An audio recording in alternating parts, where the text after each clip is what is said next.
Hello friends, welcome again on my YouTube channel glow life study. तो आज इस video में हम पढ़ेंगे क्रिस्टल फील्ड स्टेबलाइजेशन क्या होता है, यानी कि सीएफएससी क्या होता है, सीएफएससी वैल्यू कैसे निकालते हैं और सीएफएससी वैल्यू को हम कैसे पढ़ेंगे।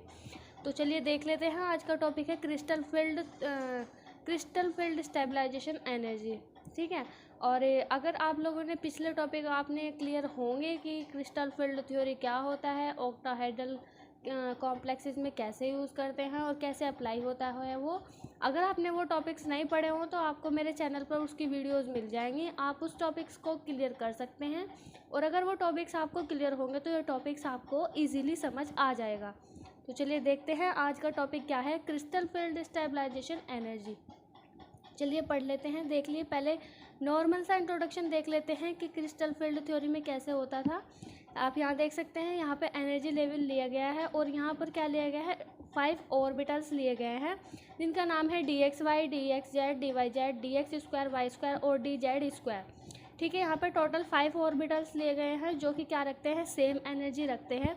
और इसके बाद क्या होता है, इनकी एनर्जी लेवल बढ़ जाती है। ठीक है। एनर्जी लेवल बढ़ने के बाद आप देखें यहाँ पर सेम एनर्जी है, फर्स्ट स्टेट बोलते हैं इसको और ये सेकंड स्टेट होती है।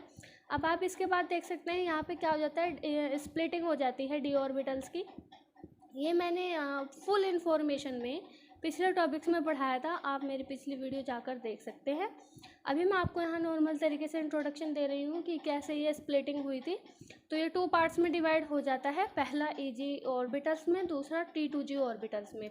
आप देख सकते हैं जैसे ईजी ऑर्बिटल्स में क्या हुआ था, ईजी ऑर्बिटल्स में dx² y² dz², 2 ऑर्बिटल्स ऊपर की साइड आ जाते हैं और 3 ऑर्बिटल्स नीचे की साइड डिवाइड हो जाते हैं जिनका नाम है dxy, dxz और dyz।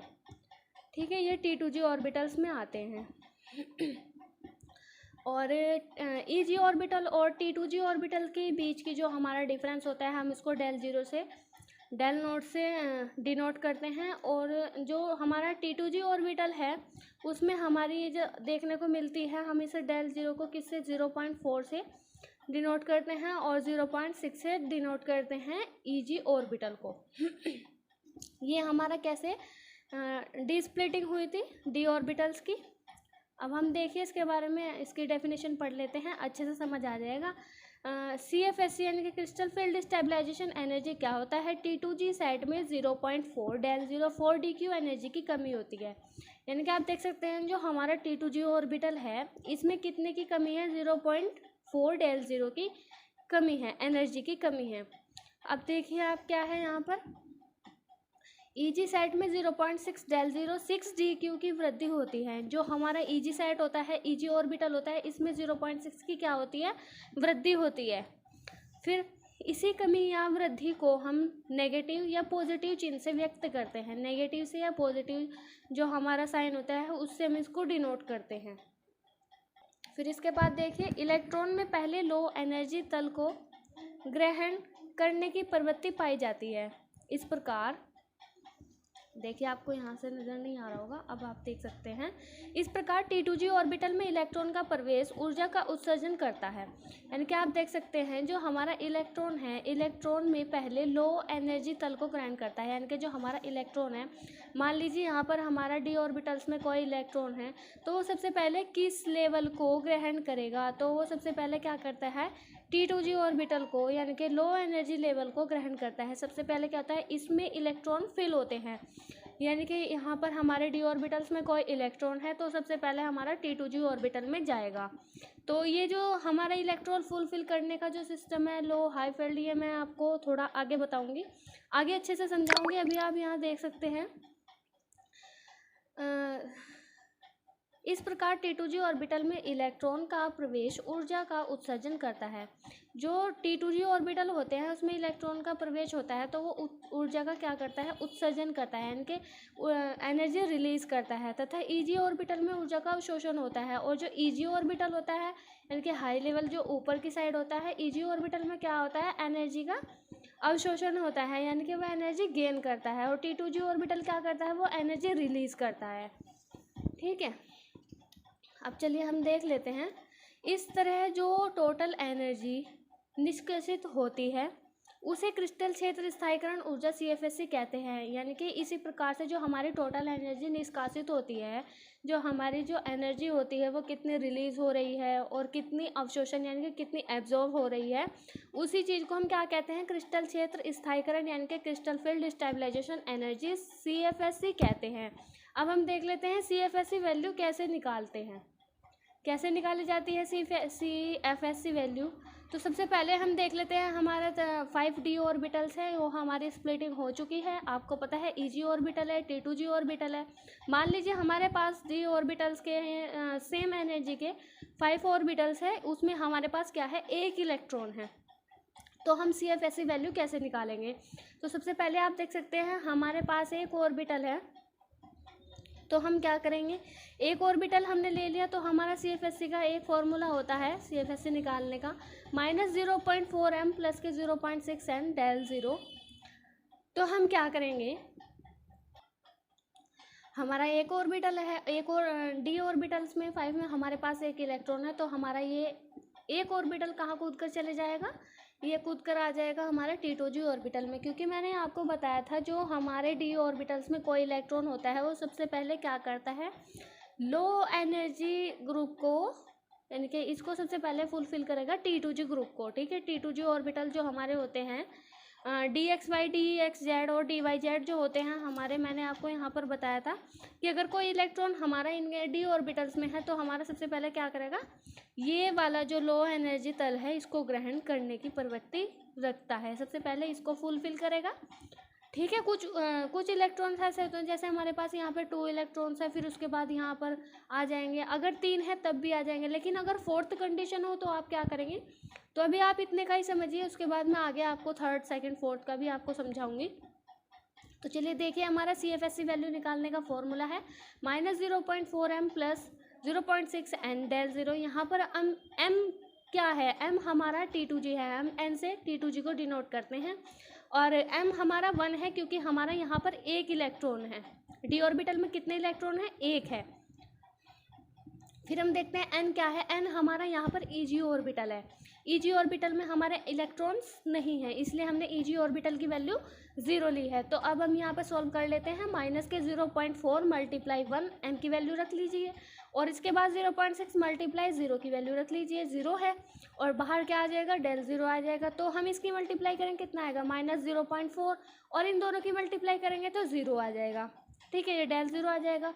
तो जब हम इन दोनों को ऐड करेंगे, माइनस के 0.4 del 0 या फिर माइनस के 4dq इसका आंसर होगा।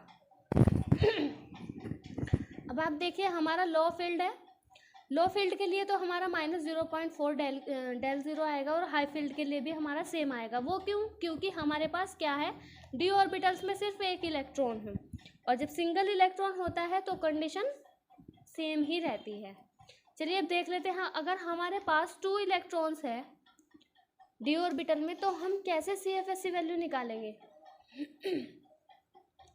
अब आप देख लीजिए, हमारे पास d ऑर्बिटल्स में 2 इलेक्ट्रॉन्स है, तो हमने सबसे पहले रूल पढ़ा था कि हमारा जो लो एनर्जी तल है, हमारा जो इलेक्ट्रॉन है सबसे पहले उसको ग्रहण करेगा। तो हमारा T2g ऑर्बिटल ने दोनों इलेक्ट्रॉन कहाँ कूद कर आ गए, T2g ऑर्बिटल में आ गए। सेम वही फंडा है, CFSE वैल्यू निकालने का फॉर्मूला लिखिए, mn से डिनोट करते हैं, m को करते हैं T2g से, और n को करते हैं Eg से। तो यहाँ पर हमारे T2g की वैल्यू यानी कि इलेक्ट्रॉन्स कितने हैं, 2 इलेक्ट्रॉन्स है, तो हमने T2g की वैल्यू 2 रख ली है, और n की वैल्यू हमने 0 रख ली है, क्योंकि हमारे पास Eg ऑर्बिटल में कोई भी इलेक्ट्रॉन नहीं है।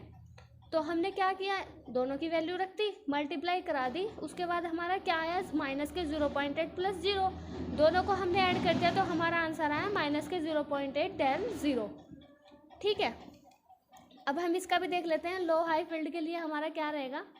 आप देखिए, लो फील्ड माइनस के 0.8 del 0, और हाई फील्ड के लिए माइनस के 0.8 del 0, यानी कि del नॉट हमारा ये क्या रहेगा, सेम रहेगा। अब हम देख लेते हैं 4 इलेक्ट्रॉन के लिए हम क्या करेंगे। हमने फर्स्ट देख लिया, सेकंड देख लिया, थर्ड देख लिया, यानी कि थर्ड मैंने आपको बताया नहीं है, लेकिन अगर हम यहाँ पर देखें, अगर आपको थर्ड देखना है, हमने यहाँ पर सेकंड 2 इलेक्ट्रॉन्स लिए थे, अगर हम यहाँ 2 इलेक्ट्रॉन ले रहे हैं तो हमारे 2 इलेक्ट्रॉन फुलफिल्ड हो जा रहे हैं।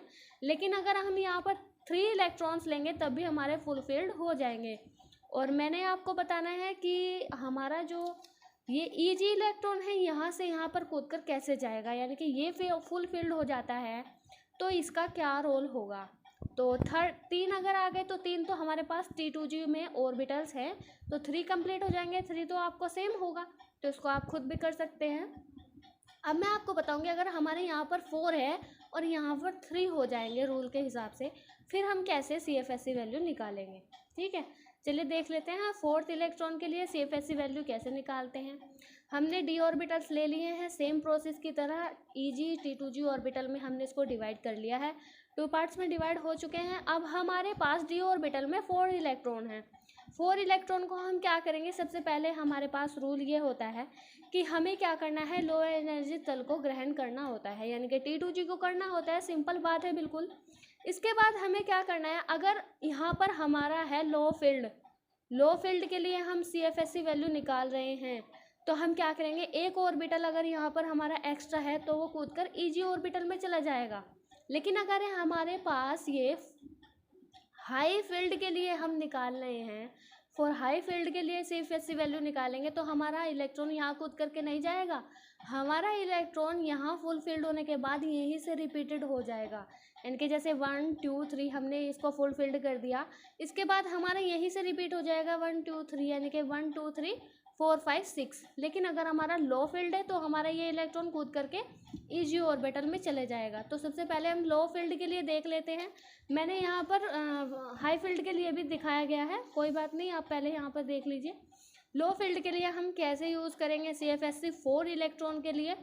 देखिए हमने यहाँ पर d ऑर्बिटल में 4th इलेक्ट्रॉन लिए हैं और हमारे लो तल को इसने ग्रहण कर लिया है। इसके बाद हमारा एक इलेक्ट्रॉन कूद करके EG ऑर्बिटल में चला गया है। CFSE की वैल्यू हमने सेम फॉर्मूला अप्लाई किया है, m को T2G 3, यानी कि यहाँ पर हमारे कितने ऑर्बिटल्स है, 3 ऑर्बिटल है T2G में। EG में कितने ऑर्बिटल है, 1 ऑर्बिटल है, इसलिए हमने EG की वैल्यू इस बार कितनी ली है, 1 ली है। अब हम क्या करेंगे, m और n की वैल्यू रख देंगे, सॉल्व कर देंगे, हमारा कितना आएगा, माइनस के 0.6 del 0 और माइनस के 6 dq। ये कितना है, 4 लो फील्ड के लिए, सॉरी आपको दिखाई नहीं दे रहा था, ये किसके लिए है, 4 लो फील्ड के लिए। अब हम देख लेते हैं हाई फील्ड के लिए हम 4 इलेक्ट्रॉन को कैसे अप्लाई करेंगे CFSE वैल्यू निकालने के लिए। हमारे पास सेम प्रोसीजर है, 4 इलेक्ट्रॉन है हमारे पास d ऑर्बिटल में। अगर हमारे पास हाई फील्ड है तो हम क्या करेंगे, हमें क्या करना है, 3 ऑर्बिटल को फुल फिल्ड करना है, वहीं से हमारे इलेक्ट्रॉन जो है हमको भरने स्टार्ट कर देने हैं। यानी कि जैसे हमने देखा है कि 1 2 3 हमने इलेक्ट्रॉन फुल फिल्ड कर दिए हैं, इसके बाद हमें क्या करना है, यहीं से रिपीट करने हैं। यहाँ पर हमारे पास 4 थे तो इसलिए हमने 1 2 3 4 भर दिए। अगर हमारे पास यहाँ 5 होते तो एक इलेक्ट्रॉन और होता। ठीक है, अब आप यहाँ देख सकते हैं CFSE वैल्यू हाई फील्ड के लिए सेम इसी तरह निकलती है जैसे कि आपको ऊपर बताया था। यहाँ पर कितनी आएगी, माइनस के 1.6 del 0।